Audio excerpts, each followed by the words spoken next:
जय जय जय। वर्तमान शासन नायक भगवान महावीर स्वामी की, संत श्रवणी आचार्य भगवान विद्यासागर जी महाराज की, परम पूज्य प्रमाणिक संत महामना मुनि प्रमासागर जी महाराज की, मनोज्ञ मुनि संघ की, तीर्थराज सम्मेद शिखर जी की, अहिंसामयी जैन धर्म की। आचार्य भगवान विद्यासागर जी महाराज जगत ज्येष्ठ जगत श्रेष्ठ आचार्य वर्य, जिनके अग्निम पंक्ति के शिष्य परम पूज्य मुनि प्रमासागर जी महाराज की निश्रा में विराजमान हम सभी भक्तजन एवं प्रमाणिक ऐप निर्माणी चैनल पारस चैनल के माध्यम से अपनी समस्याओं के समाधान, अपनी शंकाओं के समाधान प्राप्त कर रहे सभी सुधी श्रावकों, सम्यक दर्शकों, मैं आप सबका वंदन करता हुआ, अभिनंदन करता हुआ आप सबको संबद्ध करने जा रहा हूँ सुविख्यात मुनिराज प्रमासागर जी महाराज, गुणायतन प्रणेता, संघ प्रवर्तक, भावना प्रवर्तक एवं समय के रूप में जिन्हें हम जानते हैं, उनके चरणों से हम जुड़े हैं। उसके पूर्व मैं चाहता हूं कि उनका आशीर्वाद हम पर आच्छादित हो। अतः मेरे साथ उच्चारिए, नमोस्तु महाराज श्री, नमोस्तु महाराज श्री, नमोस्तु महाराज श्री। गुरुदेव का मानसचित्र गुणायतन जो कुछ ही माहों लोकार्पित होगा, जैसे देख करके हम आप नहीं अपितु सारी दुनिया आश्चर्यचकित होगी और संवर्धित होगा जैन धर्म, सुरक्षित होगी जैन संस्कृति। ऐसे गुणायतन के प्रणेता परम पूज्य गुरुदेव की सोच आपके सदाशय से, आपके उदात्त भाव से पूरी होने जा रही है। बहुत सारे लोग आज भी संबद्ध हुए हैं, मैं उन्हें बुलाऊं उसके पूर्व में निवेदन करता हूं आप सबसे कि यदि आज तक आप गुणायतन से किसी प्रकार से नहीं जुड़े हैं तो अपने जीवन को गौरव प्रदान करने के लिए गुणायतन से अवश्य जुड़ें और ये कह सकें कि मेरा गुणायतन, हमारा गुणायतन, हम सबका गुणायतन, ऐसा कह सकें। आज जीवदया के लिए अपनी भावना प्रकट की है सांभवी गुप्ता गुणगांव ने अपने जन्मदिन के अवसर पर, बहुत बहुत साधुवाद।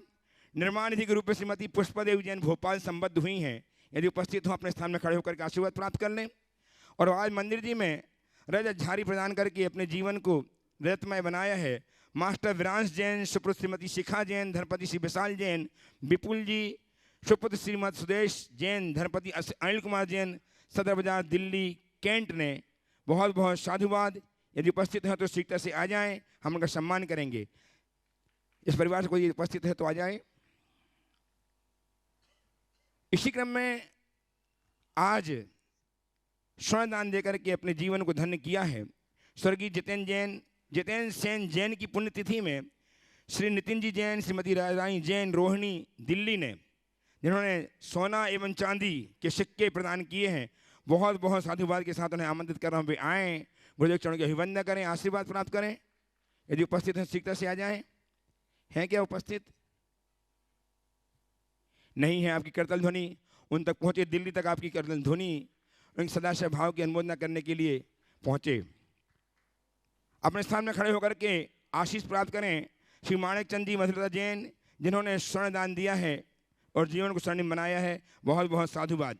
श्रीमती रेखा जैन, पारस जैन इंदौर, इन्होंने भी सोना प्रदान करके जीवन को स्वर्णिम बनाया है। बहुत बहुत साधुवाद। उपस्थित हों तो अपने स्थान में खड़े होकर आशीर्वाद प्राप्त कर लें। आज इसी क्रम में श्री कमल कुमार जी, पूनम जी पाटनी, सीए जागृति पाटनी दीमापुर, इन्होंने भी सोने की चूड़ी प्रदान की है। बहुत बहुत साधुवाद के उन्हें आमंत्रित करना हो, वे आएँ, दोनों माँ बेटी आ जाएं और गुरुदेव चरणों की अभिवंदना करें, आशीर्वाद प्राप्त करें। इनका सम्मान करने के लिए सम्मान आमंत्रित कर रहा हूँ गुणायतन के साथ ट्रस्टी श्रीमान दयाचंद जी जैन सागर एवं श्रीमान संजीव जी जैन अलंकार भोपाल। शीघ्रता से आ जाएं। आ जाओ, आप लोग ऊपर आ जाओ, आइए ऊपर आइए। आपकी करतल ध्वनि के लिए निरंतर बसती रहे। इन्होंने आज स्वर्णदान देकर के गुणायतन के स्वर्ण कार्य में अपनी सहभागिता दर्ज की है। बहुत बहुत साधुवाद। ऐसे इनके भाव बनते रहें और गुणायतन से जुड़ करके जीवन को धन्य करें। श्रीमान दयाचंद जी एवं श्रीमान संजीव जी जैन अलंकार ट्रस्ट गुणायतन भोपाल आ जाएं। आज हमारे बीच में परम पूज्य प्रभात सागर जी महाराज के गृहस्थ जीवन के पिता श्री कोमल चंद जी जैन श्रीनगर जबलपुर से हमारे बीच उपस्थित हैं। गुरुदेव चरणों के वंदनार्थ उपस्थित हुए हैं। आ जाएं अपने परिवार के साथ, यदि और ही परिजन हों सबको लेके आ जाएं।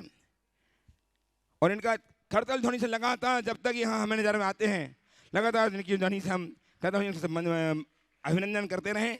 श्रीमान कोमल चंद जी जैन, परम पूज्य प्रभात सागर जी महाराज के गृहस्थ जीवन के पिताश्री, इनका सम्मान करने के लिए मैं आमंत्रित कर रहा हूँ गुणायतन के CFO श्रीमान सुनील जी एवं गुणायतन के संयुक्त मंत्री श्रीमान सुनील जी अजमेरा साहब हजारीबाग।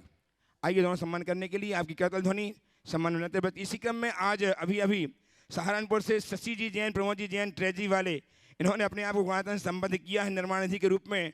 बहुत बहुत साधुवाद। यदि हैं तो अपने स्थान में खड़े होकर के आशीर्वाद प्राप्त कर लें।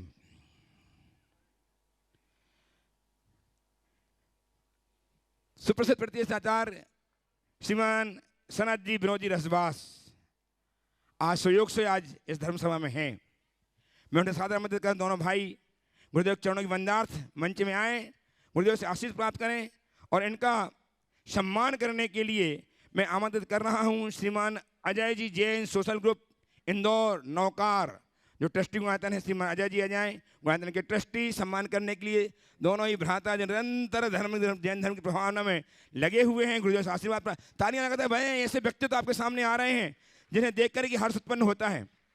ऐसे साथ में उपस्थित हों श्रीमान कपूर जी कोटा, अजय कपूर जी कोटा साथ में आ जाएं। और आज हमारे बीच में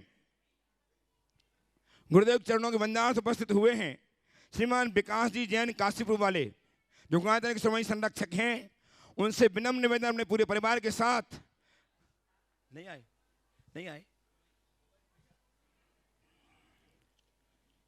चलिए, हमारे बीच में आज एक ऐसा व्यक्तित्व उपस्थित है जो परछाई आर्ट बनाने में सिद्धहस्त है। उसका नाम है, सम्मान करिए ना इनका, आइए, श्री विकास जी विभूति जी जैन इंदौर। इन्होंने 21 आय की राशि गुणायतन के विकास के लिए प्रदान की है। बहुत बहुत साधुवाद। सुभाष जी आ जाए सम्मान करने के लिए। सुभाष जी CEO गुणायतन सम्मान करने के लिए आ जाए शीघ्रता के साथ। सहारनपुर वाले, हाँ, इन्होंने आज 11,000 की राशि प्रदान की है और निर्माण जो अभी जुड़े हैं, बहुत बहुत साधुवाद। श्रीमान सुनील जी सुभाष जी CEO गुणायतन सम्मान करेंगे। CA विकास जी विभूति जी जैन इंदौर, इन्होंने गुणायतन संबद्ध होकर के अपने जीवन धन्य किया। बहुत बहुत साधुवाद। अपने स्थान में खड़े होकर आशीर्वाद प्राप्त कर लें। परछाई आर्ट से अपने आप को विभूषित करने वाले श्री संजय जी जैन भिलाई, श्रीमती सरिता जी जैन आ जाएं, गुरुदेव चरणों की वंदना करें। और एक ऐसा चित्र इन्होंने आचार्य को बनाया जिसे देख कर कि मन हर्षित हो जाता है। जल्दी आ, सीखता करिए, आप आ जाइए। संजय जी एवं श्रीमती सरिता जी भिलाई सेक्टर 9 से हैं।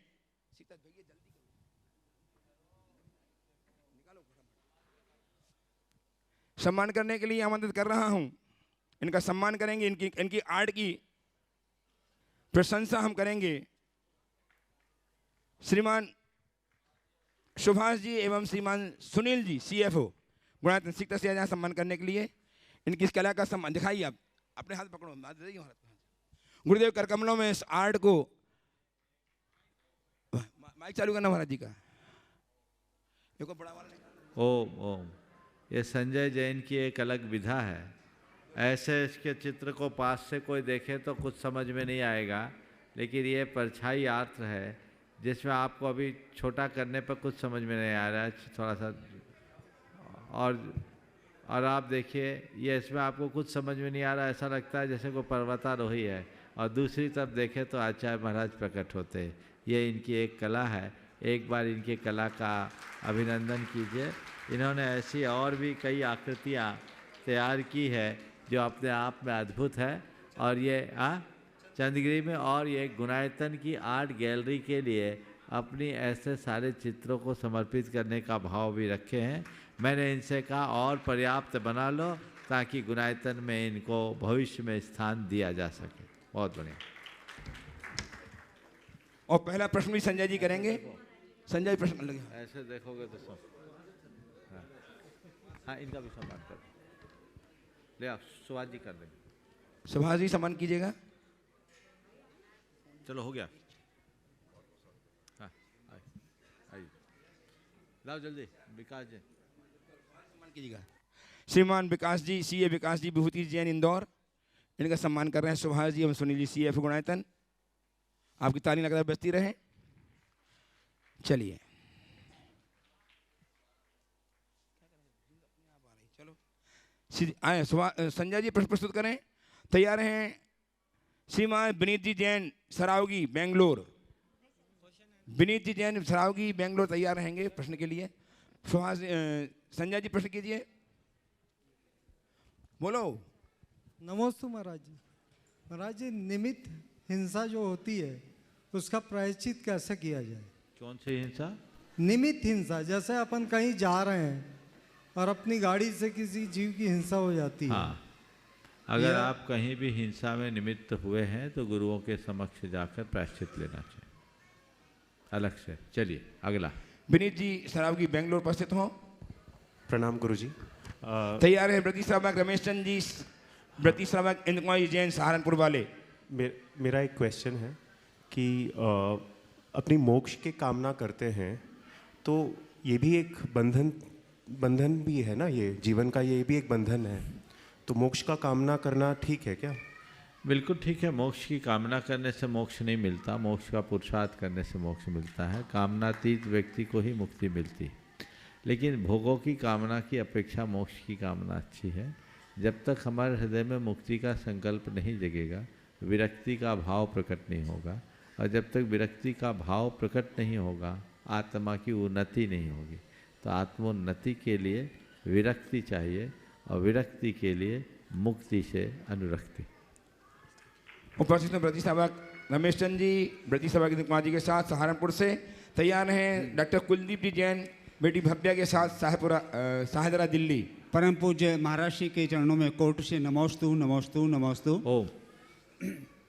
गुरु, मेरा जिज्ञासा है कि आज के समय में महाव्रती, अनुव्रती व चतुर्थ गुणस्थानवर्ती सभी सम्यक दृष्टि माने जाते हैं, जबकि कहा जाता है कि सम्यक दृष्टि गिने चुने इस काल में होते हैं। इस बात का स्पष्टीकरण। अरे गिने चुने होते हैं, सम्यक दर्शन की दुर्लभता और महिमा को दर्शाने के लिए बताए। लेकिन इसका ये मतलब नहीं कि संसार में जितने हैं सागु त्यागी महाव्रती अनुव्रती सब मिथ्या दृष्टि हैं। हमें नहीं मालूम, हम मानते गिने चुने होते होंगे, लेकिन गिने चुनों में मेरा नंबर है, बाकी का मुझे नहीं पता। मैं सम्यक दृष्टि हूँ, ये भाव अपने अंदर देगा। और सम्यक तो चित्त क्रियाओं में दृढ़ता रखो, जिससे जीवन का पथ प्रशस्त। धन्यवाद। अरे डॉक्टर कुलदीप जी बेटी भव्या के साथ तो तैयार हैं समकित जी भंडारी इंदौर से नौकार ग्रुप के साथ। गुरुवर, मेरा ये सवाल था कि जैसे हम जैन धर्म में पैदा हुए हैं तो हम इसे बहुत सौभाग्यशाली मानते हैं, लेकिन सारे धर्मों के अपने अपने लोग मतलब अपने धर्म को उचित मानते हैं, तो हम असली में कैसे पता चलाएं कि कौन उचित है असली में और कौन अनुचित है? बहुत सुंदर सवाल। देखो, ये बात तो सही है कि जो जिस परंपरा में जन्मा है उसे वो उचित मानेगा, श्रेष्ठ मानेगा। लेकिन मैं तुमसे कुछ सवाल करता हूँ। आज तुम जिस कुल में जन्मी हो, पीढ़ियों से अहिंसा की परिपाटी है, क्या ये श्रेष्ठता का आधार नहीं है? मतलब हिंसा बुरी चीज़ है, ये हमें मतलब अपने धर्म से पता चला। माने तुम्हें ये संस्कार जन्म से मिल गए ना। हाँ। यदि तुम कहीं ऐसे कुल में जन्मी होती जहाँ हिंसा के प्रति कोई ग्लानि नहीं, जिनकी सुबह की शुरुआत ही पशुओं के कत्ल से होता है, तो तुम्हारा क्या होता? मतलब पर्सनली तो मेरे को ये बिल्कुल पसंद नहीं है, लेकिन अगर उस जन्म मैं जो बात कर रहा हूँ सुनो एक एक करके। ये हमारी श्रेष्ठता का पहला आधार है, क्योंकि अहिंसा हमारे जीवन को श्रेष्ठ बनाती है। और हम ऐसे कुल में जन्म लिए हैं जहाँ पीढ़ियों से हिंसा का कोई वास्ता नहीं, अहिंसा के संस्कार। ठीक है, तुम्हारे जीवन में कोई व्यसन बुराई नहीं है। इस निर्व्यसनी जीवन बनने के पीछे तुम्हारे परिवार की पृष्ठभूमि, फैमिली बैकग्राउंड एक कारण बना कि नहीं बना? अगर अपने परिवार के इतिहास को पलट कर देखोगे तो पीढ़ियों में ऐसा नहीं मिलेगा। इसलिए तुम्हारा जैन कुल में जन्म लेना श्रेष्ठ है। तुम्हारे हृदय में जो पाप का डर है, ये तुम्हें जन्म घुट्टी के संस्कार में मिला। दया धर्म का पालन करना, पाप से डरने का भाव जगाना। पीढ़ियों से यही संस्कार चलते आए हैं। दुनिया में बहुत सारे लोग हैं जो बड़े बड़े पाप कर लेते हैं, लेकिन उनके हृदय में पाप के प्रति कोई संकोच नहीं, कोई ग्लानि नहीं। तो तुम पाप से बच रहे हो, ये तुम्हारी शिष्टता का आधार है। फिर जो हमारे जितने भी धर्म संबंधी अभ्यास हैं, प्रैक्टिसेस हैं, चर्या और क्रिया है, ये सब आडंबर मुक्त है। जहाँ किसी प्रकार का अंधविश्वास नहीं है, ये हमारी श्रेष्ठता का प्रमाण है। जहाँ केवल आत्मा की शुद्धि की बात की जाती है, ये हमारे जीवन की श्रेष्ठता का प्रमाण है। जहाँ स्वस्थ, सहज, शांत और संतुलित जीवन शैली की व्यवस्था है, ये हमारी श्रेष्ठता का आधार है। तो ये जो हमारे आचार को, विचार को, व्यवहार को, व्यापार को विशुद्ध बना दे, जो हमारे आहार को शुद्ध कर दे, वो जैन धर्म है। इसलिए सर्वश्रेष्ठ है। समझ गए? इसलिए इसका गौरव होना चाहिए। इसे समझो कि इस धरती, खड़े रहो एक मिनट, मैं इस धरती के उन भाग्यशाली लोगों में शुमार हूँ जो मनुष्य जीवन को पाकर उसको सफल बनाने में समर्थ है। ये चीज समझ। उपस्थित हुए समकी जी भंडारी इंदौर से नौकार ग्रुप के साथ, और तैयार हैं प्रतिष्ठाचार्य श्रीमान सनत जी विनोद जी रजवास। नमोस्तु महाराज जी।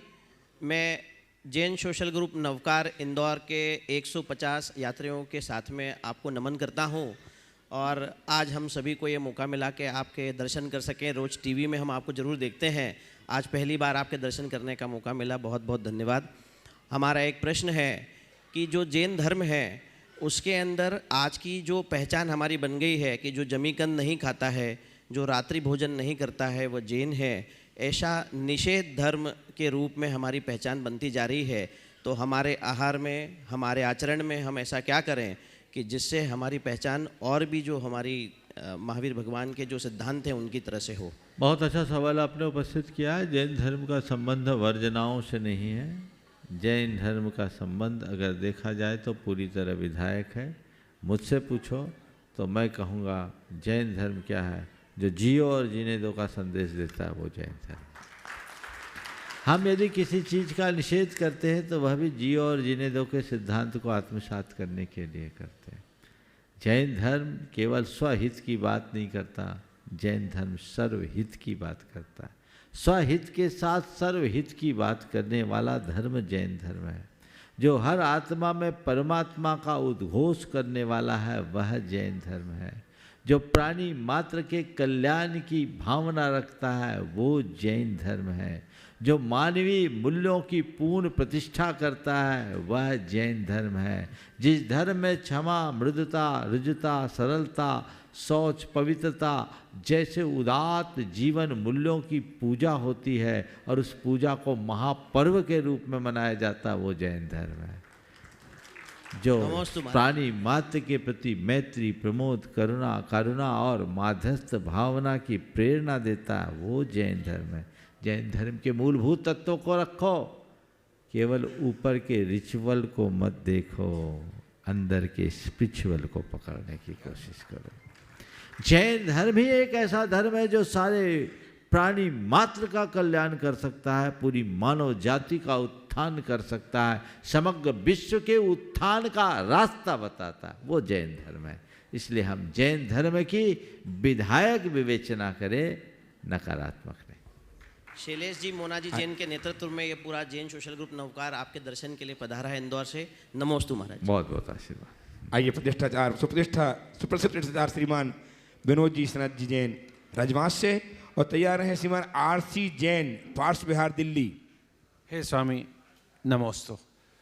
हे मुनिवर, आज वर्तमान में हम देखते हैं कि अलग अलग क्षेत्रों में अलग अलग ड्रेस कोड होता है, चाहे वो विद्यार्थियों का हो, पूजन में इंद्रों का हो, घर में हो, परिवार में हो, कोई सामाजिक मंच हो, राजनीतिक मंच हो। तो ये बाहर के वेश का, परिवेश का भावों से कोई संबंध है क्या?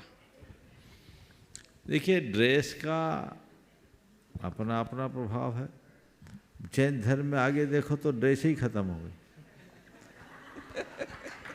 बोलो, आप लोग ड्रेस वाले हो आप लोग एड्रेस वाले हो, हमारी न ड्रेस है न एड्रेस है, इसीलिए तो समझ गए। फिर भी हमारे भावों पर हमारे पहनावे का असर होता है, और अपने परिधान हमेशा ऐसे रखने चाहिए जिसमें आपकी संस्कृति दिखे, आपकी सभ्यता दिखे। भाषा, भूषा, भोजन और भैषज, ये सब देशी होना चाहिए। भैषज यानी औषधि, समझ गया। आप लोगों के लिए बोल रहा हूँ। ये सब अगर देशी होगी तो आपकी संस्कृति दिखेगी। दुर्भाग्य है कि इस बदलते दौर में ये सब चीज़ें बदलने लगी हैं, और इसका दुष्परिणाम ये निकल रहा है कि लोग अपनी संस्कृति से विमुख होते जा रहे हैं। हमें अपनी सांस्कृतिक परंपरा का ध्यान रखना चाहिए। किसे क्या पहनना है यह उसकी खुद की चॉइस है, मैं उसके लिए कोई निर्णयात्मक बात नहीं कहूँगा, लेकिन एक सलाह जरूर दूंगा, क्या पहनना है ये तुम बाद में सोचना, क्यों पहनना है ये पहले सोचो। क्या बात है, क्या बात है। अगर आपको ये पता है कि क्यों पहनना है तो तन ढांकने को पहन रहे हो कि तन दिखाने को, तुमको फैसला करना है। जय हो। अगर तन ढांकने को पहन रहे हो तो अपने पहनाव को अपने हिसाब का रखो, और तन दिखाना है तो पहनने की भी जरूरत नहीं है। वाह, क्या बात है। फिर तो आपके ऊपर। हमारा उद्देश्य क्या है ये समझ अगर अंदर आ जाए तो फिर कुछ कहने की जरूरत नहीं रही। नमस्ते भगवान, नमस्ते। उपस्थित श्रीमान आरसी जैन साहब पार्षद विभाग दिल्ली से, और तैयार हैं सीए सुश्री जागृति मातुश्री पूनम जी के साथ दीमापुर से। नमस्ते भगवान, नमस्ते नमस्ते। मेरा प्रश्न है महाराज, हम अपने भगवान की मूर्तियों को पंच कल्याण करवाकर दूसरे प्रदेशों में ले जाकर बाय एयर, फिर से बोलो, बाय कार, फिर से बोलिए, माइक मुंह पे लगा के फिर से बोलिए।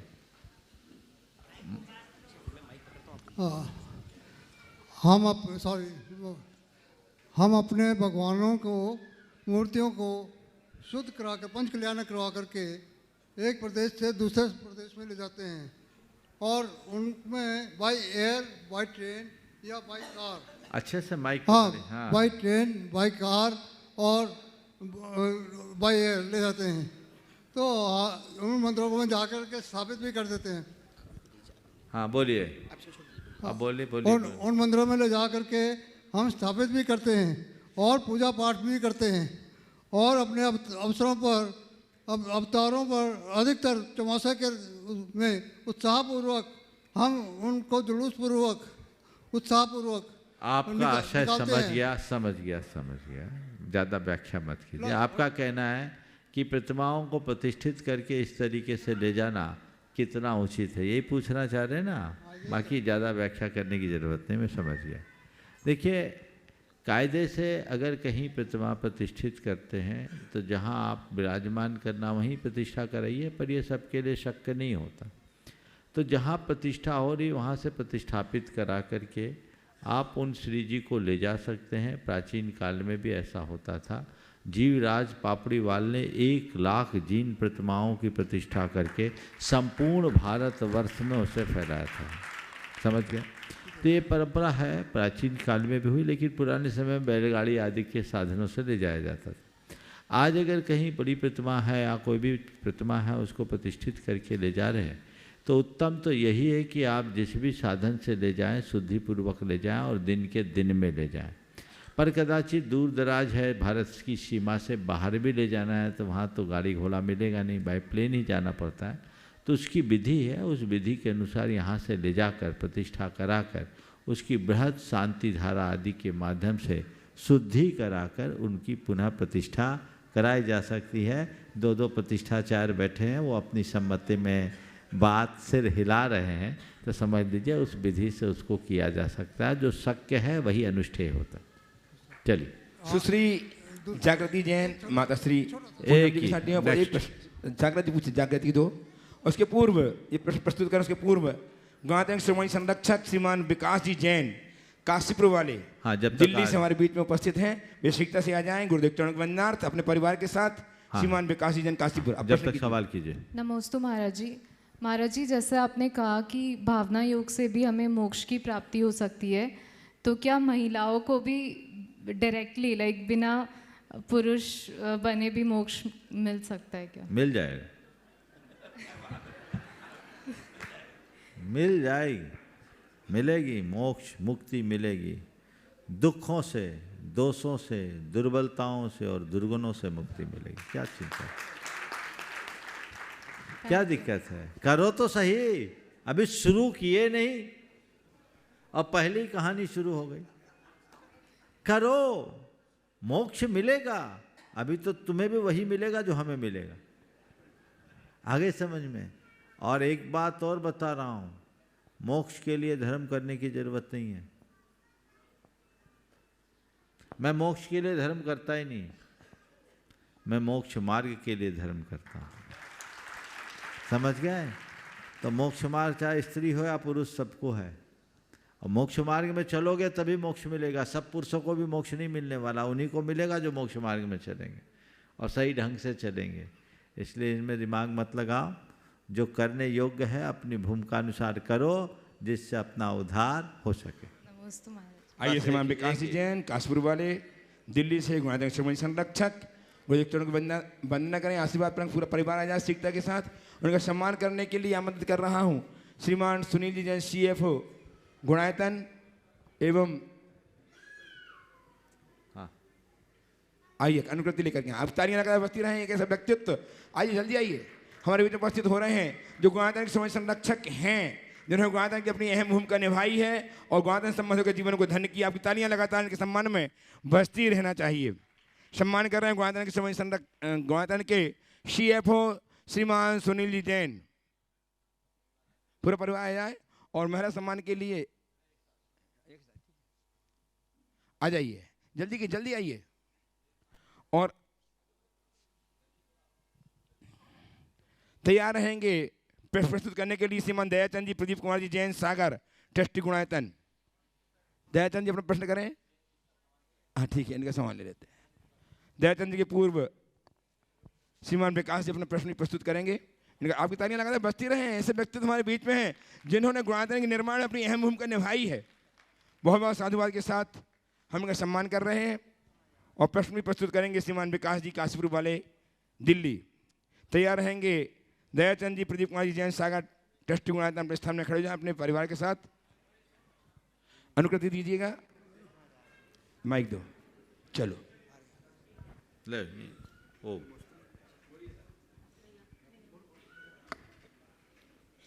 नमोस्तु महाराज श्री, नमोस्तु महाराज श्री, नमोस्तु महाराज श्री। हम काशीपुर नैनीताल उत्तराखंड से एक बहुत सामयिक प्रश्न आपसे सामने रखते हुए, महाराज श्री, हम अपने बच्चों को, हम खुद तो अभिषेक करते हैं, पूजा पाठ करते हैं, शांति धारा करते हैं, लेकिन हम अपने बच्चों को उस तरफ आकर्षित नहीं कर पा रहे। ये सवाल आपके सामने कई बार आ चुका होगा, लेकिन इसका समाधान नहीं मिल पा रहा है। देखिए, बच्चे आकर्षित होंगे, लेकिन तब होंगे जब उनकी जीवन शैली में कोई बदलाव आए। अब हमारे बच्चों के साथ क्या होता है, लेट सोना, लेट उठना, उनकी पढ़ाई का, अन्य चीज़ों का उनके ऊपर इतना दबाव होता है। तो अभिषेक पूजन के समय पे तो उनके सोने का समय होता है। उनके हृदय में श्रद्धा नहीं है, ऐसी बात मैं नहीं मानता, लेकिन उनकी दिनचर्या ने उनकी प्राथमिकताओं को बदल दिया। अब 8 बजे 9 बजे के बाद शांति धारा क्या करेगा, वो अभिषेक क्या करेगा? तो हमें अपने बच्चों को नए तरीके से समझाना चाहिए, उन्हें लाइफ स्टाइल बदलने की प्रेरणा देनी चाहिए, और वो भी हेल्थ कॉन्शियस के साथ। बच्चों में काफ़ी अवेयरनेस आ रही है, ऐसा नहीं है कि आ नहीं रही है। उनमें हेल्थ कॉन्शियस भी जग रहा है और अपने स्ट्रेस मैनेजमेंट आदि के प्रति वे बहुत अवेयर हो रहे हैं। यही अवेयरनेस उनमें बदलाव लाएगा, क्योंकि जब तक हम उनकी जीवन शैली में परिवर्तन नहीं लाते तब तक कुछ नहीं होता। 5-6 दिन तो एक तो पढ़ाई और उनके काम काज भी नाइट के लेट आवर्स में होते हैं, और सैटरडे संडे को क्लब जाने की नाइट लाइफ आजकल लोगों की अलग हो गई है, वो कल्चर शुरू हो गया। तो अब क्या है, चाहे बेटा हो, चाहे बेटी या बहू हो या और कोई, सबका हाल बेहाल है। तो हमें बहुत तेज़ी से काम करने की ज़रूरत है, वो है लाइफ स्टाइल के परिवर्तन की, और बच्चों को ये समझाने की ज़रूरत है कि हमारा जीवन कितना बेशकीमती है और कितना क्षणभंगुर है, कब किसके साथ क्या घटना घट जाए इसका भरोसा नहीं। इसलिए समय रहते हमें चेतना चाहिए और जीवन को सही दिशा में नियोजित करना चाहिए। आशीर्वाद। और आइए श्रीमान दयाचंद जी। एक बेटा भी पूछेगा पुनः। महर्षि के चरणों में त्रिवार नमोस्तु नमोस्तु नमोस्तु। बोलो। महर्षि ग्रस्त में रह करके वैराग्य की भावना आ रही हो तो क्या करना चाहिए हमको? बिल्कुल उसको पक्का बनाना चाहिए और गुरुओं का संपर्क बढ़ा लेना चाहिए ताकि बैटरी फुल चार्ज हो जाए। ट्रस्टी दयाचंद जी प्रदीप कुमार जैन सागर से उपस्थित हों। तैयार रहें श्रीमती सपना जी जैन अर्चना शाही जबलपुर, संजीव जैन अलंकार भोपाल के साथ ट्रस्टी गुणायतन। बोलिए दयाचंद जी। नमोस्तु गुरुवार, नमोस्तु गुरुवार, नमोस्तु गुरुवार। नमोस्तु महाराज श्री। मेरा प्रश्न ये है कि निश्चय सम्यक ज्ञान, निश्चय सम्यक दर्शन क्या है? निश्चय सम्यक दर्शन क्या है? क्या है? जिसकी श्रद्धा की उसकी अनुभूति का नाम निश्चय सम्यक दर्शन है, जो बीतरागी मुनियों को होता है। समझ गया? नमोस्तु महाराज। उपस्थित हों श्रीमती सपना जी जैन। एक मिनट, दयाचंद जी बोल रहे हैं, आपका भी है, बोलिए जल्दी से। नमोस्तु गुरुवार। हमारे यहाँ मंदिर जी में हमेशा 2 शांति धारा होती हैं।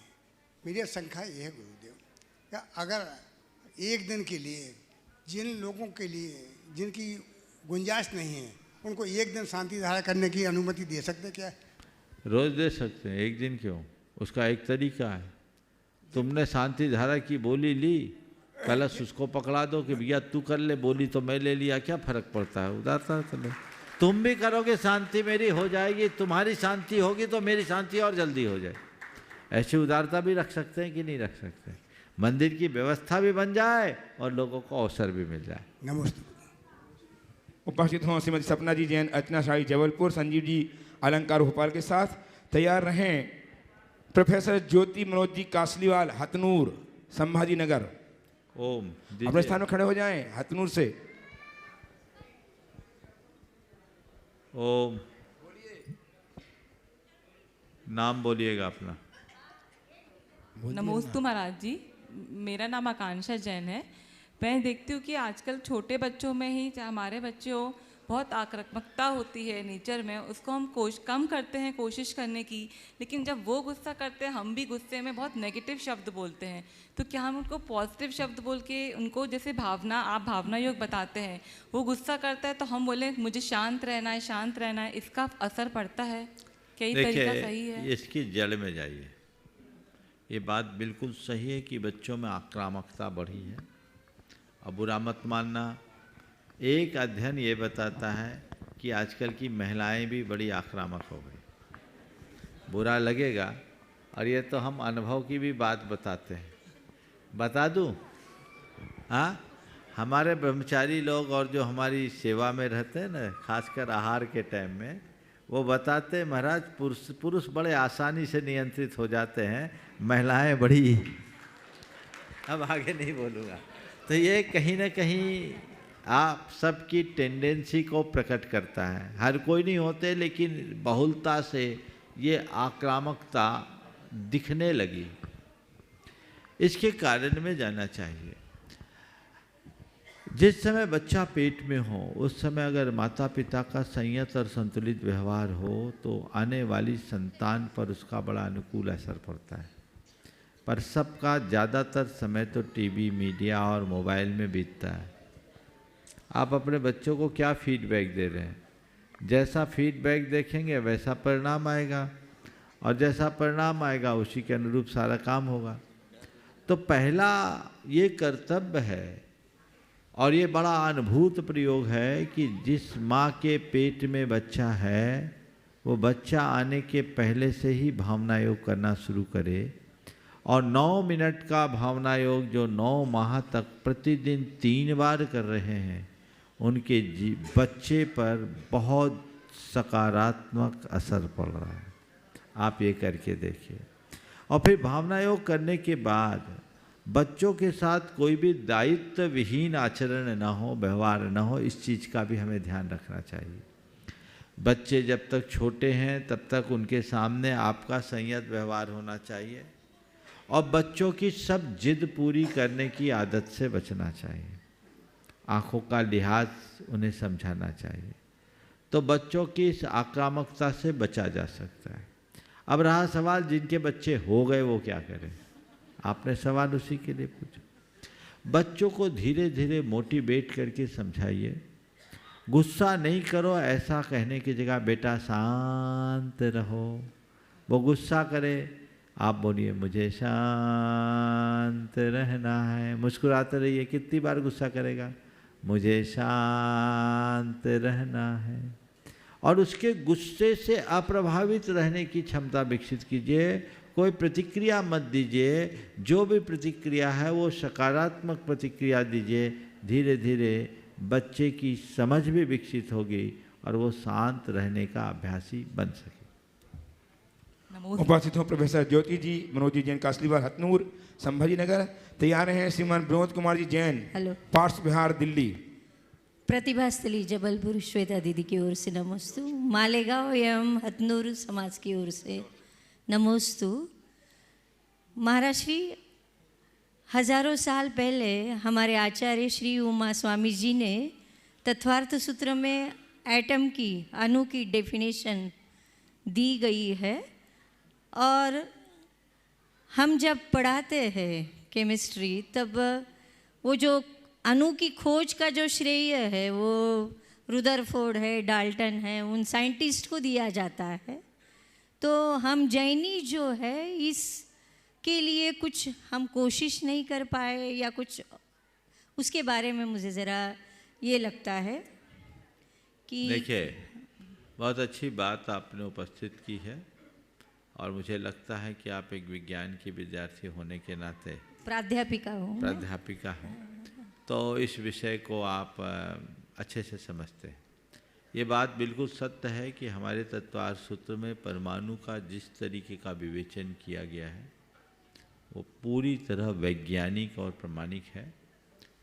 रदरफोर्ड या डाल्टन के परमाणुवाद से लेकर विज्ञान मान्य परमाणु की आज तक जो क्या मुशारू क्या बोसोलॉजी है ना, बोसोन गॉड पार्टिकल कितने, बोसोन ने क्या, जैसे प्रोटॉन इलेक्ट्रॉन, मैं बोसोन की बात कर रहा हूँ। यहाँ तक परमाणु की निष्पत्तियों में कितने परिवर्तन आए, अगर देखा जाए तो सारे सिद्धांत डस्टबिन में चले गए। लेकिन जैन धर्म के परमाणु का जो सिद्धांत हमारे तीर्थंकर भगवंतों ने कहा वो आज भी जस का तस है। जैन धर्म में परमाणु के स्वरूप के रूप में परमाणु को पुद्गल की उस मूल कण के रूप में स्वीकार किया गया जो उसकी अंतिम और अविभाज्य इकाई हो, जिसमें और कोई भेद, विभाग या कण की कोई संभावना न हो।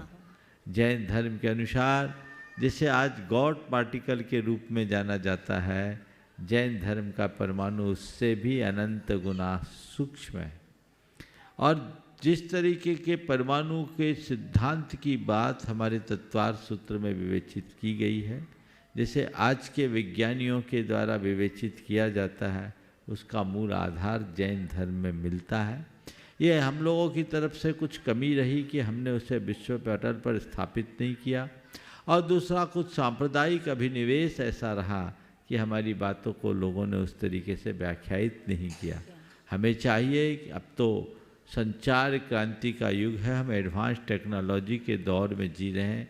जितने भी इस विज्ञान से जुड़े हुए लोग हैं वो जैन धर्म के मूलभूत सिद्धांतों को पढ़े, समझे और आज के वैज्ञानिक मान्यताओं के साथ उसकी समीक्षा करते हुए एक रिसर्च पेपर लिखे, उसे पब्लिश करें, अंतर्राष्ट्रीय मंचों तक उसे पहुंचाया जाए ताकि दुनिया के लोग ये जान सकें कि जैन धर्म का परमाणु सिद्धांत कितना बृहद, व्यापक और विशद है। आइए श्रीमान विनोद कुमार जी जैन पास बिहार दिल्ली से उपस्थित हों, तैयार हैं। तीर्थेश प्रकाश भटवाड़े इस बीच में, तीर्थेश प्रकाश भटवाड़े जुगुल पुणे। इस बालक ने अपनी संचित जमा राशि गुणायतन के विकास एवं समर्थन में प्रदान की है। वे आ जाए गुरुदेव का आशीष प्राप्त करने के लिए तैयार रहेंगे। अब छुल्लक जी आएंगे पहले, हाँ उसके बाद मैं परम पूज्य 105 स्वरूप सागर जी से निवेदन करूंगा। हाँ बोलो। नमोस्तु गुरुदेव, नमोस्तु गुरुदेव, नमोस्तु गुरुदेव। गुरुदेव, मैं रिटायरमेंट के बाद संन्यास लेने के मेरे भाव बने। मैं संतों और मुनियों के सानिध्य में कुछ समय तक रहा और आता जाता रहा। फिर अचानक एक दिन मुझे हार्ट अटैक पड़ गया और मेरे स्टंट पड़ गए। फिर भी मैं आगे बढ़ता रहा, परंतु कुछ साल बाद फिर मुझे दोबारा हार्ट अटैक हुआ और मैं इतना परेशान हो गया कि मेरा शरीर बहुत कमज़ोर हो गया। मुझसे चलने फिरने में भी मुझे दिक्कत आने लगी। मैं उठ बैठ नहीं सकता था और मैं मानसिक रूप से तो बहुत स्ट्रांग हूँ, मुझे कोई दिक्कत नहीं है, लेकिन शारीरिक रूप से मैं बहुत कमज़ोर हूँ। मैं अब निराश हो चुका हूँ। गुरुदेव, मेरे ऐसे कौन से अशुभ कर्म रहे कि ऐसा हो गया? क्या मैं ठीक हो सकता हूँ और सन्यासी बन सकता हूँ? देखिए, आपके जो भाव है बहुत उत्तम है। कर्म का उदय आया तो साधु के लिए भी हार्ट अटैक आ सकता है, कोई बड़ी चीज़ नहीं, इसलिए घबराइए नहीं। और हार्ट अटैक तो एक साधारण सी बीमारी हो गई। आप हार्ट अटैक आया, हार्ट फेल थोड़ी हुआ, अभी जिंदा होना क्यों सोचते हो? चल रहा हूँ, फिर रहा हूँ, बोल रहा हूँ, बता रहा हूँ, तो मैं बीमार कहाँ हूँ? मैं स्वस्थ हूँ। रोज भावना भाव, मैं स्वस्थ हूँ, मैं मस्त हूँ। मैं आपका भावना रोजाना पढ़ता हूँ। आपका नहीं, भावना योग आप सबका। किसका? भावना योग डेली पढ़ता हूँ मैं। बिल्कुल, पढ़ना नहीं है, करना है। आप मंगल भावना पढ़ोगे, उसका नाम भावना योग नहीं है। वो भी पढ़ता हूँ मैं। वो भावना योग नहीं है। पूरा 45 मिनट का सेशन कीजिए, मेरे वाक्यों को दोहराइए, उसे सुनकर जो भावना योग की विधि उसके अनुरूप कीजिए, तब भावना योग का वह असर पड़ेगा और आप में दोहरी ताकत आएगी।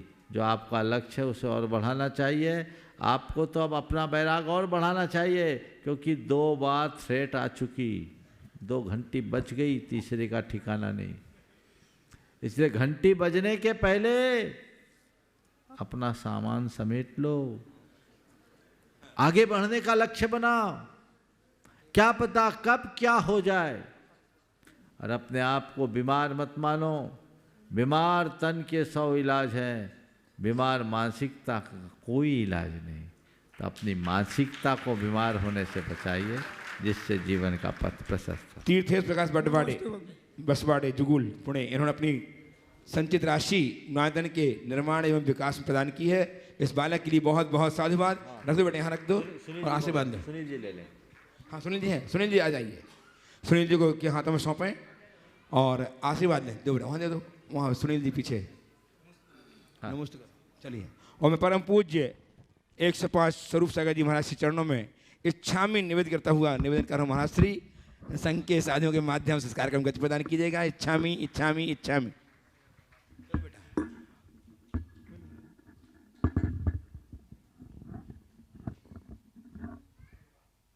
मुनीषी के चरणों में बारंबार नमोस्तु। प्रश्नों के लिए सीधे चलते हैं मंचासीन मुनि संघ के चरणों में। और सर्वप्रथम निवेदन है पूज्य शुल्लक श्री सुभग सागर जी महाराज से कि अपने प्रश्न के माध्यम से हम सभी को लाभान्वित करें। पूज्य श्री के पावन चरणों में बारंबार नमोस्तु नमोस्तु नमोस्तु। महाराज श्री आचार्य जी कहते हैं कि व्यक्ति को हर स्थिति में धर्म ध्यान करने की कला अपने भीतर विकसित करना चाहिए। तो महाराज जी हमारे लिए मार्गदर्शन प्रदान कीजिए कि हम ये कैसा करें। नमस्ते। हर समय धर्म ध्यान करने की कला विकसित करनी चाहिए। तो धर्म ध्यान है क्या? पहले ये समझो, हमारा पूजा पाठ जाप व्रत उपवास यही धर्म ध्यान नहीं है, धर्म ध्यान का बाहरी रूप है। धर्म ध्यान का असली रूप है हमारे मन की समता। मन की समता, सुख में दुख में, संयोग में वियोग में, हानि में लाभ में, जय में पराजय में, मान में अपमान में स्थिरता बने रहना ही सबसे बड़ा धर्म ध्यान है। तो अपने जीवन को सहज बनाइए। अपने जीवन में सहजता, सरलता, संतोष और समता जैसे गुणों को विकसित करने का अभ्यास कीजिए।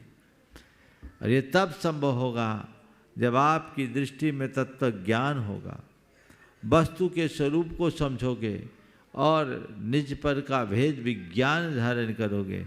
जीवन में ये बातें आएंगी। क्रियाओं का धर्म बड़ा सरल है, विचारों में धर्म को प्रतिष्ठापित करना बहुत कठिन है। जब तक हम अपने क्रियाओं के धर्म को विचारों में साकार नहीं करते, तब तक जीवन में बदलाव नहीं आ सकता। निवेदन है पूज्य शूलक्षी चिद्रूप सागर जी महाराज के चरणों में कि अपने प्रश्न के माध्यम से हम सभी को बोधि की प्राप्ति कराएं। पूज्य मुनीश जी के चरणों में बारंबार नमोस्तु। महाराज जी, हम जब आगम पढ़ते हैं तो बहुत से महापुरुष की कथा आती है, जैसे श्रीपाल हैं, धन्य कुमार हैं। इनके जीवन में बहुत प्रतिकूलता आई, दुख आए, इन्होंने बहुत सामना किया। तो ग्रस्तों के जीवन में बहुत दुख आते हैं, प्रतिकूलता आती हैं। वो इन महापुरुषों के जीवन चरित्र से किस प्रकार इनको फेस करने की शिक्षा प्राप्त कर सकते हैं? नमस्ते। एक बार एक व्यक्ति ने कहा कि उसके पिताजी बड़े धर्मी थे। उसने आकर मुझसे कहा कि महाराज जी, मेरे पिताजी इतने धर्मी, उसके बाद भी हम पर इतना संकट आया। पिताजी पर संकट हुआ, मुझ पर संकट आया, इसके कारण तो मेरे हृदय में धर्म से श्रद्धा ही चली गई। तो मैंने कहा, भैया मुझे तो लगता है तेरे अंदर धर्म में श्रद्धा थी नहीं, तो जाएगी कैसे? तो ये कहता है कि जो धर्म मेरा संकट नहीं मिटा सकता, उस धर्म से क्या? तब मैंने कहा, तूने तो धर्म को समझा न, तेरी धर्म में श्रद्धा रही। धर्म वो है ही नहीं जो हमारे संकटों को टाल दे। धर्म तो केवल वो है जो हमें संकटों में संभाल ले। मैं बात को दोहरा रहा हूं, धर्म वह नहीं जो हमारे संकटों को टाल दे, सच्चा धर्म वह है जो हमें संकटों में संभाल ले। धर्म हमें ताकत देता है, धर्म हमें सामर्थ्य देता है, धर्म हमें क्षमता प्रदान करता है संकटों का सामना करने की, बड़ी बड़ी विपदा को भी हंसते हंसते सह लेने की। महापुरुषों के चरित्र को जब हम पढ़ते हैं, कितना भयानक संकट उन पर आया, उस हिसाब का संकट तो आज किसी को नहीं है। बड़ा अच्छा है लोकतांत्रिक युग में, हम पुराने को पढ़ते हैं तो हर कदम पर संकट। आज वैसा कुछ नहीं है, हजारों कानून है, हर तरह से तुम्हें प्रोटेक्शन है, फिर भी लोग विचलित हो जाते हैं। धर्मी पर संकट आते हैं, घबराना नहीं। अब मैं तो ये कहता हूं, शायद जितने धर्मी पर संकट आते हैं उतने अधर्मी पर नहीं आते होंगे। थोड़ा सा पार्श्वनाथ भगवान के चरणों में जाओ, उनका रिकॉर्ड खोल कर देखो। 10 भाव का रिकॉर्ड बताता है कि उनने कोई गुनाह नहीं किया। बोलो, किया क्या? बोलो। पार्श्वनाथ भगवान के चरित्र से सब वाकिफ है। मरुभूति से लेकर पार्श्वनाथ तक 10 भावों में उनने कोई गुनाह नहीं किया, उनका कोई अपराध नहीं। फिर भी 10 भावों में उन्हें संकटों का सामना करना पड़ा, लेकिन हर संकट में वे समर्थ बन करके उभरे। ये किसके बल पर? संकट धर्मी होने के उपरांत भी उन पर आए, लेकिन धर्मी होने का ये प्रमाण था कि हर संकट में वे सामर्थ्यवान बने। अगर वे धर्मी नहीं होते, उन संकटों से विचलित होते, टूट जाते। वे धर्मनिष्ठ थे, संकटों का समता से सामना किया, वे मजबूत हुए। मैं आप सबसे कहना चाहता हूं, मेरे ऊपर कोई संकट ना आए इस भ्रम में मत रहना। चक्रवर्ती भी नहीं बचे, तीर्थंकर भी नहीं बचे। 10 भाव तो जाने दो, जब साक्षात तीर्थंकर हो गए पारसनाथ भगवान,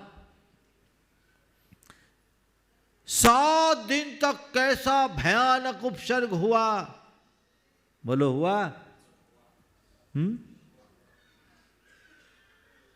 तुम्हारे जीवन में कभी ऐसी विपदा आई? इसका करोड़वां अंश भी नहीं होगा जैसा उन पर आया। पर उनने क्या किया? रोए, गिड़गिड़ाए, आरजू मिन्नत कुछ किए? क्या किया उनने? कहीं गए मेटो मेटो जी संकट हमारा? गए क्या? क्या हुआ? वे अपने में स्थिर हो गए क्योंकि उनके हृदय में धर्म था, तत्व ज्ञान था। उन्हें पता था मुझ पर कोई संकट आ ही नहीं सकता। जब मुझे कोई छू ही नहीं सकता तो संकट कैसा? ये संकट तो ऊपर का है। जैसे और लोग देख रहे हैं वैसे मैं देख रहा हूं, मां देख रहा हूं, जान रहा हूं, मैं देह नहीं चेतन हूं। ये भेद विज्ञान की सामर्थ्य थी जिसने उनके हृदय की क्षमता को स्थिर कर दिया। वो टिके रहे। कितना अगाध धैर्य, कितना प्रगाढ़ शौर्य और पराक्रम उनका, जिसके बल पर वे अपनी क्षमता को टिकाए रखे। और जीत किसकी हुई? जीत किसकी हुई? पारसनाथ की कि कमठ की? बस यही तो प्रेरणा लेने की बात है। यदि इतनी सी प्रेरणा ले लो, जीवन निखर जाएगा। फिर ज्यादा कुछ कहने की जरूरत ही नहीं। महापुरुषों के चरित्र को पढ़ो। पुण्य पाप का खेल है, संसार में सबके साथ चलता है। और ये जो परिस्थितियां ऐसी बनती और बदलती है ना, जिससे जीवन निखरता है। क्यों होता है? एक बार मुझसे पूछा गया, धर्मात्माओं पर इतना कष्ट क्यों होता है, क्यों आता है? मैंने कहा इसलिए कि प्रकृति चाहती है कि ये मजबूत बने।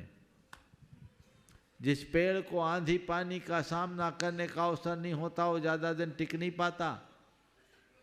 गमले के गुलाब में और बगिया के गुलाब में बड़ा अंतर होता है। गमला का पौधा बहुत जल्दी सूखता है। अपने जीवन को गमले के पौधे की तरह नहीं, वन के पेड़ की तरह बनाओ।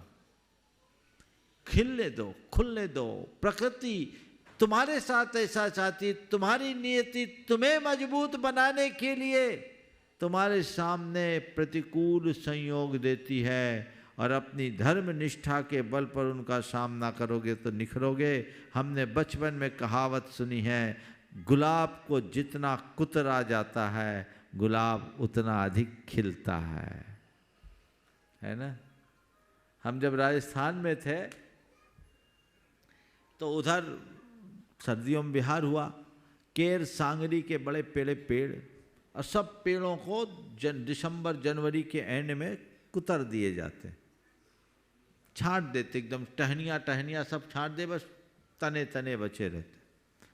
मैंने लोगों से पूछा ऐसा क्यों करते हैं? बोले महाराज इसको जितना कुतरते हैं ना उतना ये बढ़ता है। और अभी इनमें थोड़े दिन बाद अप्रैल मई में केर सांगरी आएगी। तो मैंने कहा शायद प्रकृति भी मनुष्य को इसीलिए प्रतिकूल संयोगों से कुतरती है ताकि वो निखर सके और अच्छा बन सके। मजबूत बनाइए अपने आप को, पहले के भांति और स्ट्रांग बनिए।